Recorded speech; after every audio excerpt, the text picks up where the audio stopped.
स्वागत है आप सभी का नीलकंठेश्वर महादेव चैनल पर। दोस्तों आप लोग इतना ही सुनते ही वीडियो को स्किप कर आगे बढ़ जाते हैं। आप लोगों ने अभी तक अपना बहुमूल्य समय कितने वीडियो को दिया होगा। आज महादेव जी को देखा तो देखें, जो पंडित प्रदीप मिश्रा जी बताते हैं कि किस प्रकार कौन से शिवलिंग का स्नान कराएं और किस जल का आचमन करने से आपके सभी पाप नष्ट हो जाते हैं। आज हम इस शिव महापुराण में लिखा हुआ वो वर्ड आप लोगों को दिखाते हैं और पढ़ते हैं, तो इसलिए वीडियो पर लास्ट तक बने रहें।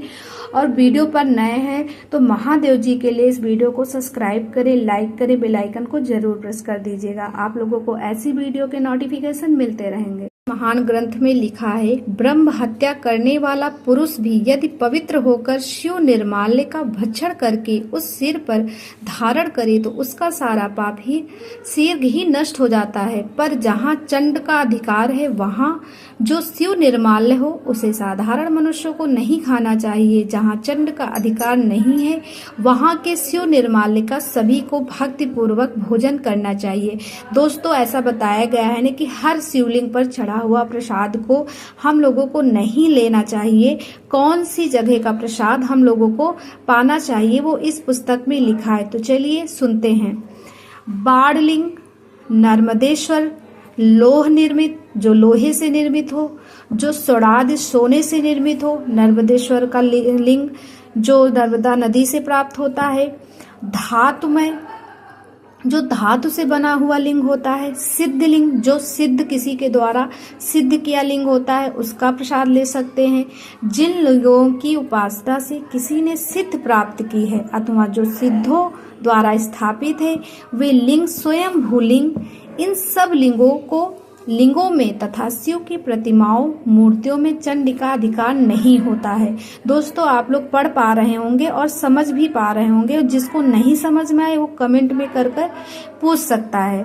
जो मनुष्य शिवलिंग को विधि पूर्वक स्नान कराकर उस स्नान के जल का 3 बार आचमन करता है उसके कायिक, वाचिक और मानसिक तीनों प्रकार के पाप यहाँ शीघ्र ही नष्ट हो जाते हैं।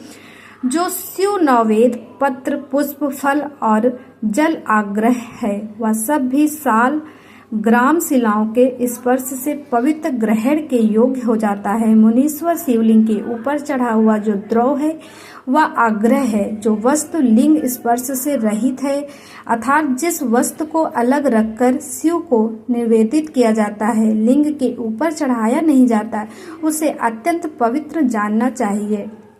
मुनिवर इस प्रकार नैवेद्य के विषय में शास्त्र का निर्णय बताया गया है।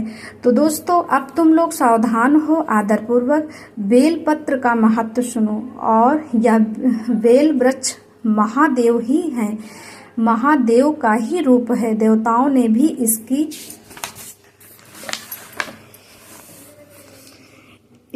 स्तुति की है। फिर जिस किसी तरह से इसकी महिमा कैसे जानी जा सकती है। तीनों लोकों में जितने पुण्य तीर्थ सिद्ध हैं वे संपूर्ण तीर्थ बेल के मूल भाग में निवास करते हैं। जो पुण्य आत्मा मनुष्य विल्व के मूल में लिंग स्वरूप अविनाशी महादेव जी का पूजन करता है वह निश्चय ही शिव पद को प्राप्त होता है।